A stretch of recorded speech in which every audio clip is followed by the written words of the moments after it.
Assalamualaikum warahmatullahi wabarakatuh.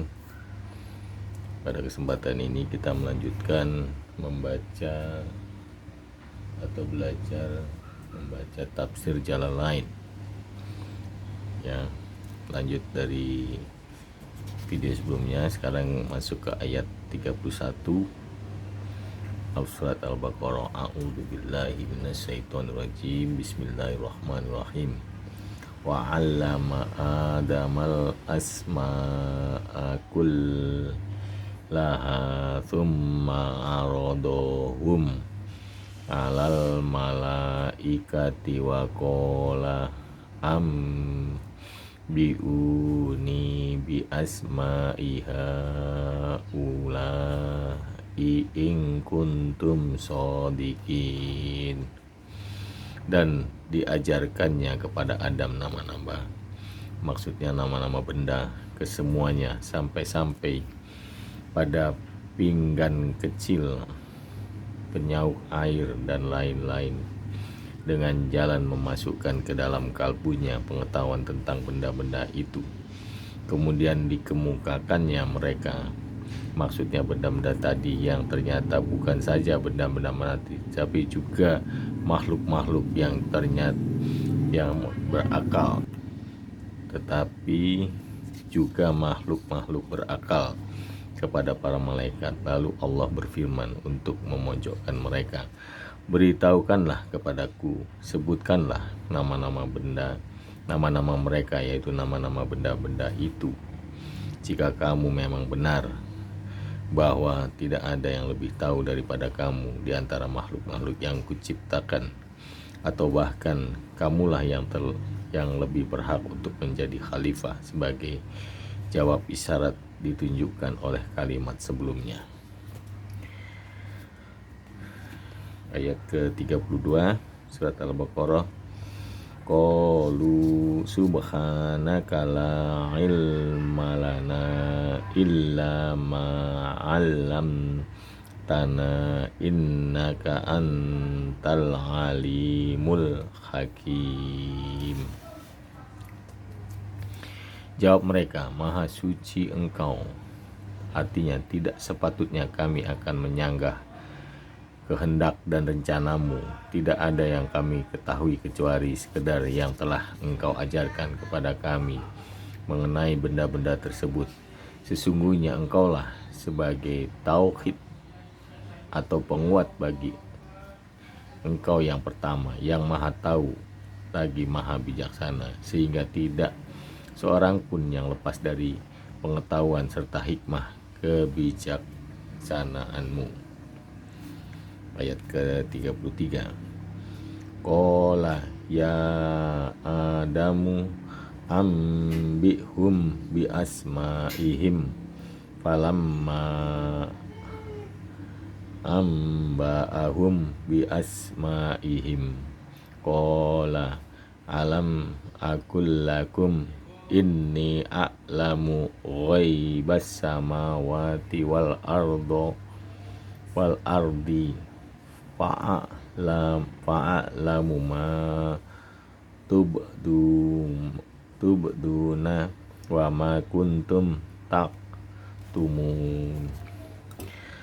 Allah berfirman, hai Adam, beritahukanlah kepada mereka, maksudnya kepada para malaikat itu, nama mereka, yakni benda-benda itu. Maka disebutkannya satu persatu menurut nama masing-masing, berikut hikmah diciptakannya oleh Allah. Maka setelah diberitahukannya kepada mereka nama benda-benda itu, Allah berfirman kepada mereka guna mencela mereka, bukankah sudah kukatakan kepada kalian bahwa aku mengetahui rahasia langit dan rahasia bumi?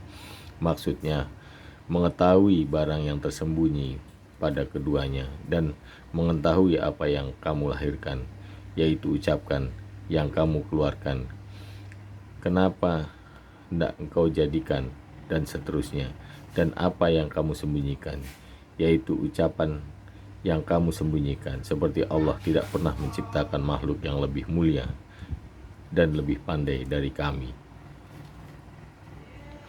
Ayat ke-34. Wa idh qulna lil ma mala ma mala malaakat idh qulna lil malaikati tisjudu li adama fasajadu illa iblis abawas takbar wa kana minal kafirin. Dan ingatlah ketika kami berfirman kepada para malaikat, sujudlah kalian kepada Adam. Maksudnya sujud sebagai penghormatan dengan cara membungkukkan badan. Maka mereka pun sujud kecuali iblis, yakni nenek moyang bangsa jin yang ada di antara para malaikat. Ia enggan, tak hendak sujud dan menyombongkan diri dengan menyatakan bahwa ia lebih mulia daripada Adam, dan iblis termasuk golongan yang kafir dalam ilmu Allah Subhanahu wa taala. Ayat ke-35. Wa qulna ya Adamus kun anta wa zaujukal jannata wa kula minha rodan haitsu tuma wala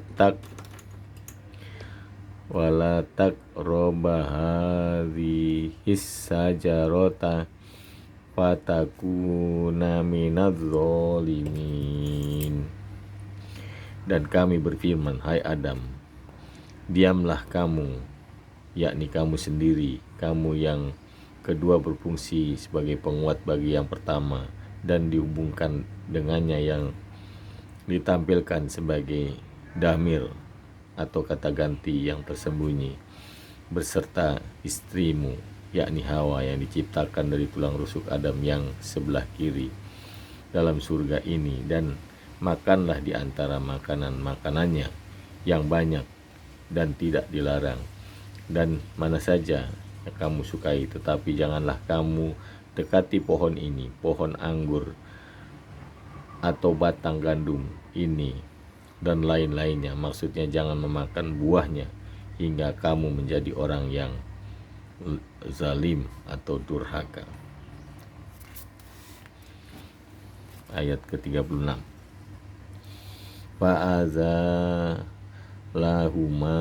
Lahumas saitonu anha akhrajahuma mimma kana fihi fakulnah bitu ba'dukum li ba'din alal lakum fil ardi mastaqoru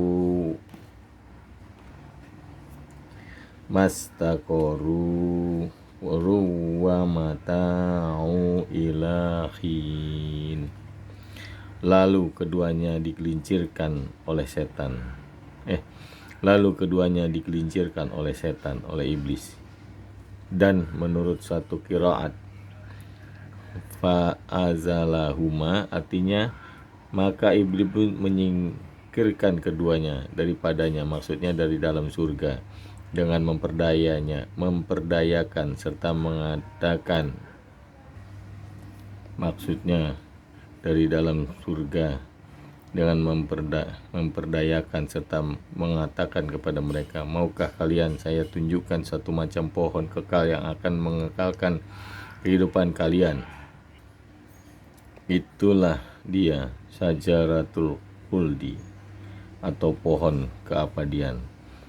Mereka tidak lupa bersumpah atas nama Allah bahwa mereka hanyalah hendak menyampaikan nasihat dan anjuran baik belaka. Maka Adam dan Hawa pun memakan buah itu. dan Allah mengeluarkan mereka dari keadaan yang mereka alami semula, yakni dari nikmat surga. Dan firman kami, turunlah kalian, maksudnya ke bumi, yakni kalian berdua bersama anak cucu kalian. Sebagian anak cucu kalian itu menjadi musuh bagi yang lain disebabkan penganiayaan sebagian kalian terhadap lainnya. Dan bagi kalian tersedia tempat kediaman di bumi, artinya tempat menetap dan kesenangan berupa hasil tumbuh-tumbuhannya, dan yang kalian senangi dan dapat kalian nikmati sampai waktu tertentu, maksudnya hingga saat datangnya ajal kalian nanti. Ayat 37.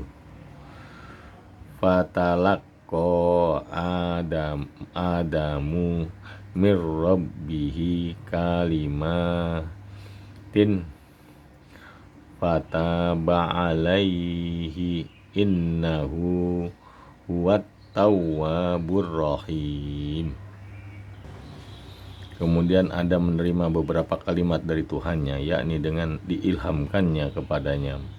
Menurut suatu qiraat, Adam dibaca nasab, sedangkan kalimatun dibaca rafa, sehingga arti kalimat itu pun menjadi maka datanglah kepada Adam kalimat dari Tuhannya, yakni yang berbunyi Rabbana zalamna anfusana al-ayah. Artinya, ya Tuhan kami telah berbuat aniaya kepada diri kami, dan seterusnya. Maka Adam pun menyampaikan doa dengan ayat tersebut. Maka Allah menerima tobatnya, artinya mengampuni dosanya. Sesungguhnya ia maha penerima tobat terhadap hamba-hambanya, dan lagi maha penyayang terhadap mereka.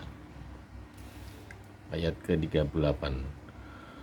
Kulnah bitu minha jami'an fa imma ya'tiyannakum minni hudan faman tabi'a hudaya fala khaufun alaihim walahum yahzanun.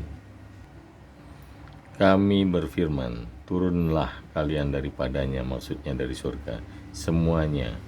Diulanginya dan dihubungkannya dengan kalimat yang mula-mula tadi. Kemudian jika asalnya dari inma yang diirhamkan menjadi imma, yang berarti jika in huruf syarat dan ma sebagai tambahan.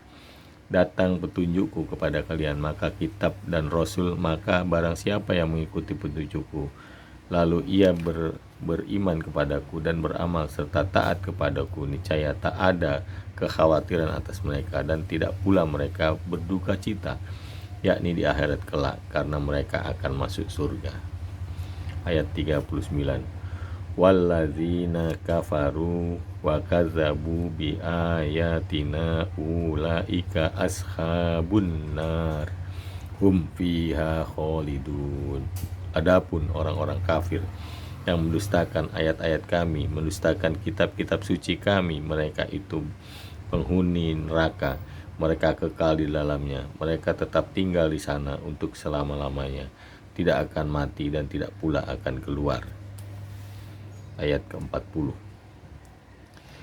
Ya Bani Israil zkuru ni'matiyan lati an'amtu alaikum wa aufu bi'ahdi ufi